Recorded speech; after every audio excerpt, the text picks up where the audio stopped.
BJP সরকার আসতে সীমান্তে কাঁটাতারের বেড়া দেওয়ার জন্য কাটলো জমি জট। ৪৫ দিনের মধ্যে জমি হস্তান্তরের সিদ্ধান্ত। খুশির হাওয়া মালদহ জুড়ে। জমি দিতে রাজি মালদহের কৃষকরা। মালদা জেলার হবিপুর বিধানসভা ধুমপুর গ্রাম পঞ্চায়েতের যোধকুবের এলাকায় কৃষকরা খুশি। কৃষকদের একাংশের বক্তব্য, আগের তৃণমূল সরকার বহুবার কৃষকদের কাছ থেকে জমি অধিগ্রহণ করবে বলে প্রতিশ্রুতি দিয়েছিল। কিছু জমি অধিগ্রহণ করেছিল, তার মধ্যে কিছুজন টাকাও পেয়েছে, আবার অনেকে টাকা পায়নি। জমি অধিগ্রহণ করতে বারবার আগে সরকার তেমনভাবে জোর দিচ্ছিল না। যদি কৃষকরা দেশের সুরক্ষার স্বার্থে জমি দিতে প্রস্তুত ছিল, আজকে পরিবর্তন হয়েছে, রাজ্যে বিজেপি সরকার এসেছে। সেক্ষেত্রে বিজেপি সরকারের এই যে উদ্যোগ, এই উদ্যোগকে আমরা সাধুবাদ জানাই।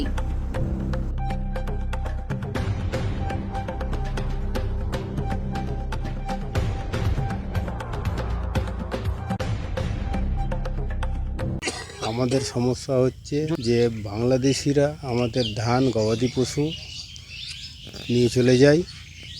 কাঁটাতার হওয়ার জন্য আমরা খুব খুশি হব যদি কাঁটাতার হয়, যাতে বাংলাদেশিরা যাতে প্রবেশ করতে না পারে আমাদের ভারতে।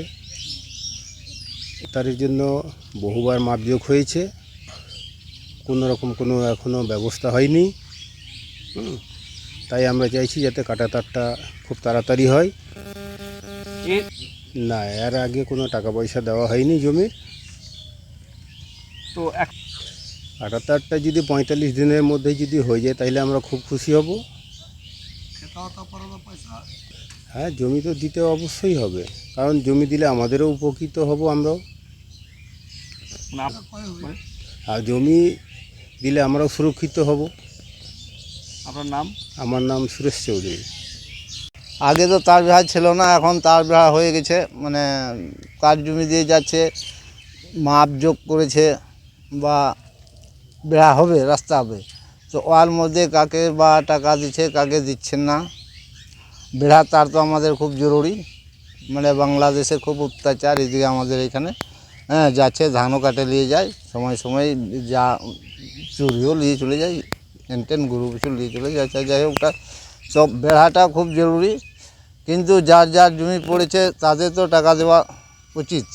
তো ফোন করলো, টাকা কি দিয়েছিল? না, মাপ যোগ করেছে সরকারের আমিন দিয়ে, মাপ যোগ করে, আচ্ছা, মাপ যোগ করে এবং নোটিশও দিয়েছে, টাকা লুসিতও পেয়েছি, কিন্তু টাকা পয়সা পাইনি এখন পর্যন্ত। এই যে ভোটের জন্য বোধহয় বন্ধ আছে না কি আছে। যাই হোক, আপনারা কি চাচ্ছেন? কাঁটাতার হোক? কাঁটাতার হোক, বা আমাদের জমি ঘেরা আছে ওইটুকু জমি, আমাদের যেটুকু জমি সেটাও যদি আমাদের বিনা পয়সায় চলে যায়, এটাও তো আমাদের একটা কষ্ট হয়ে যাবো আমরা। আপনারা টাকা চাচ্ছেন? হ্যাঁ, টাকা চাইছি। তো জমি অধিগ্রহণ আপনারা করতে দিবেন? করতে তো দিব, কেন দিবেন? কিন্তু টাকা নেব। যখন মাপ যুগে পড়েছে সরকার, যদি করে ওই লোক দিলে আমাকেও ছাড়তে হবে, উপায় তো নাই। কিন্তু যে হিসাবে পয়সা পাবো, সে একজনা পয়সা টাকা পাইলো আর আমরা কিনে পাবো না। টাকা দেয়নি? না। কোন এর আগের সরকার? হ্যাঁ, আগের সরকার। কোন সরকার? মমতা সরকার। আচ্ছা, এবার তো নতুন বিজেপি সরকার এসছে, হ্যাঁ। কি শুনলেন? শুনলাম, মানে জমি লিবে সরকার, দিব, কাঁটাতার হোক, আমাদের টাকা পেমেন্ট করে দেব, জমি দেব। আর বেড়াও করা উচিত আমাদের, বেড়া করলে খুব সুবিধা হয়, আমাদের ভালোই হবে। কিন্তু আপনারা জমি দিবেন? হ্যাঁ, জমি দেবো, টাকা পাইলে জমি দেবো। যেমন নোটিশ পেয়েছি, যে হিসাবে টাকা আছে ওরকম ওই হিসাবে টাকা দিয়ে দেবে, ছেড়ে দেবে, জমি করবে। আপনার নাম? কমল বাস্কি। এলাকার নাম হচ্ছে পশ্চিমবঙ্গ এবং গ্রামের নাম হচ্ছে যোধকবি, হবিপুর থানা, জেলা মালদা। আমাদের সমস্যা যেরকম 0 পয়েন্ট দিয়ে তার বেড়া হয়, 0 পয়েন্ট দিয়ে সব থেকে খুব ভালো কথা। 0 পয়েন্ট নালি উপর দিয়ে হলে আমাদের অসুবিধা। 0 পয়েন্ট দিলে মাটিটা আমাদের বাঁচবে। কৃষকের যা 2 বিঘা আছে, 5 বিঘা আছে, কারো 2 বিঘা, কারো 5 বিঘা, হয়তো 0 পয়েন্ট নালি উপর দিয়ে এলে সেই জমিটা বাংলাদেশে পড়ে যাচ্ছে। যদি যেন 0 পয়েন্টে দিয়ে হয়, সেটা যেন সরকার ব্যবস্থা নেন। আপনাদের কি সমস্যা হতো কাঁটাতার না থাকে? কাঁটাতার না থাকাতে বহুত রকম সমস্যা। কাঁটাতার হতে গেলে আমরা সুখে থাকতে পারবো, এবং ধরেন যে বাংলাদেশিরা আসতে পারবে না, সমস্যা আমাদের হবে না। এর আগে কি হতো? এর আগে তো বহুত কিছু হতো, গরু চুরি হতো, 2 নম্বরি হতো। হ্যাঁ, ফসলের জন্য মানে মাঠ থেকে নিয়ে চলে যেত তারা, কেটে চুরি করে, তো মেশিনও নিয়ে যেত। তো এর আগে তো তৃণমূল সরকার বলেছিল নাকি জমি নেবে? হ্যাঁ, জমি নেওয়া, ধরেন যে জমি তো মাপযোগ বহুতবারই হলো, কিন্তু কাজ হচ্ছে না। কে কে করেছিল, কোন সরকার সেটা তৃণমূল সরকার করেছিলেন। কি করেছিল? মাপযোগ যখন তৃণমূল সরকার ছিলেন এখানে, তখন মাপযোগ হয়তো তৃণমূল সরকারই করতেন, তৃণমূল সরকারই তো লোক পাঠাতেন। এখন বিজেপি সরকার এসছেন, এখন হয়তো বিজেপি সরকার পাঠাবেন, 0 পয়েন্ট দিয়ে যেন তার বেড়া হয়, সেটা হলে খুবই খুশি, খুবই ভালো। বলুন, এর আগে সরকার কি করেছিল? জমি নেননি, জমি বহুতবার মাপযোগ করেছেন, জমি দেওয়ার জন্য আমি ইচ্ছুক। হ্যাঁ, যেন 0 পয়েন্ট দিয়ে জমিটা নেন, 0 পয়েন্ট দিয়ে যেন হয়। তো জমি নেয়নি? না টাকা পয়সা? না, টাকা পয়সা আদান প্রদান কোনো কিছু হয়নি। আজকে তো বিজেপি সরকার বললো জমি নেবে 45 দিনের মধ্যে, কতটা খুশি? ভালো কথা, খুশির কথা যে 0 পয়েন্ট দিয়ে হয়, মানে উপর দিয়ে না হয়, 0 পয়েন্ট দিয়ে হয়। যেভাবে মানে 0 পয়েন্ট দিয়ে সব দিকে হয়েছে, যেন আজকেও যেন সেই 0 পয়েন্ট দিয়ে হয়। আপনারা জমি দিবেন? হ্যাঁ, জমি দিবে। আপনারা কি জমি দিবেন? হ্যাঁ হ্যাঁ, যার আমাদের বলতে যার পড়বে তারই তো নেবেন, তাছাড়া তো বাকি লোকের তো নিতে পারবেন না। আপনারা জমি দিবেন? হ্যাঁ হ্যাঁ, ঠিক আছে, হ্যাঁ দিব, দিতে রাজি। আপনার নাম? আমার নাম শিবনারায়ণ চৌধুরী।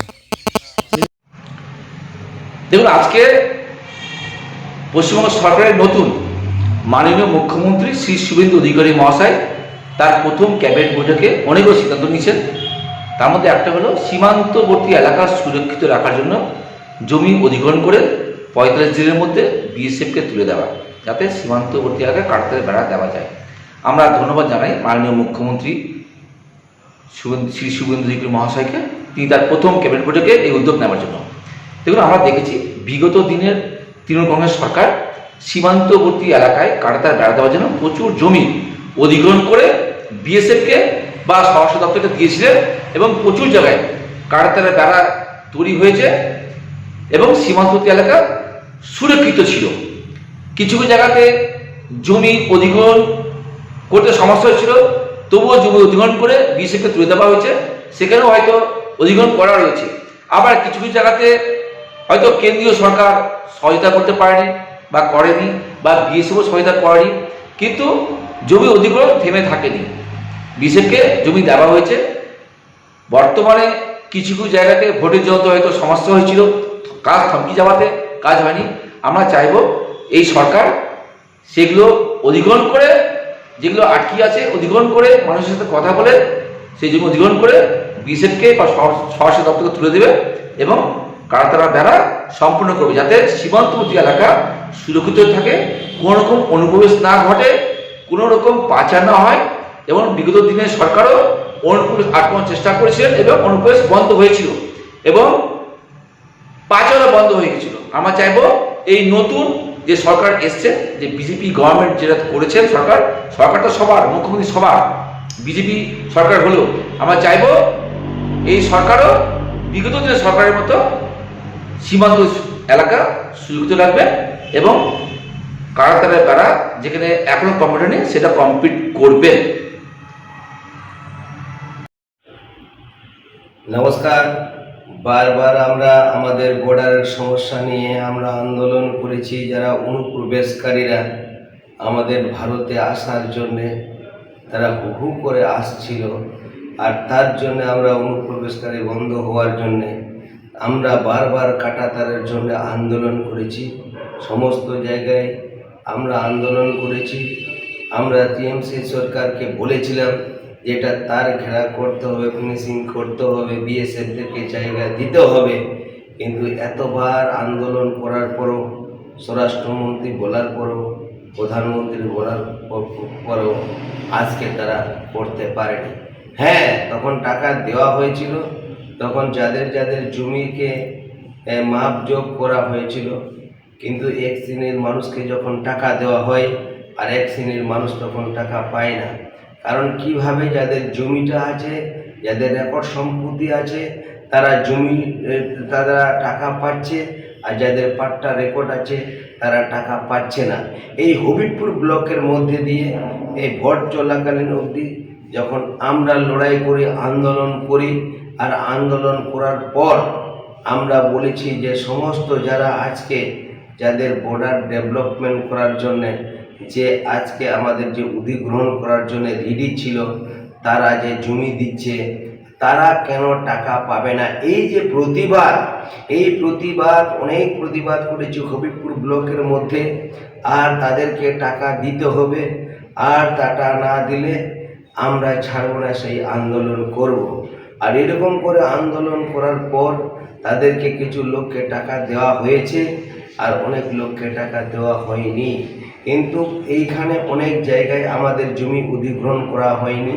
আমাদের সরকার সম্মানীয় যিনি মুখ্যমন্ত্রী হয়েছেন শুভেন্দু অধিকারী মহোদয়, তিনি সাথে সাথে ঘোষণা করে দিয়েছেন, তিনি বলেছেন যে না ৪৫ দিনের মধ্যে জমি অধিগ্রহণ করে বিএসএফ এর হাতে তুলে দিতে হবে, কিন্তু সমস্ত জায়গায় ফেন্সিং হবে। আর তার জন্য আমি সরকারকে, ভারতীয় জনতা পার্টির সরকারকে আমার পক্ষ থেকে অনেক অনেক ধন্যবাদ নমস্কার জানাই। তার সাথে সাথে আমাদের যিনি মুখ্যমন্ত্রী সম্মানীয় শুভেন্দু অধিকারী মহোদয়, আমি আমার পক্ষ থেকে অনেক অনেক কৃতজ্ঞতা নমস্কার জানাই। যেভাবে আমাদের বর্ডারের মানুষের জন্য কাজ করেছেন তার জন্য আমি বারবার ধন্যবাদ জানাবো। নমস্কার।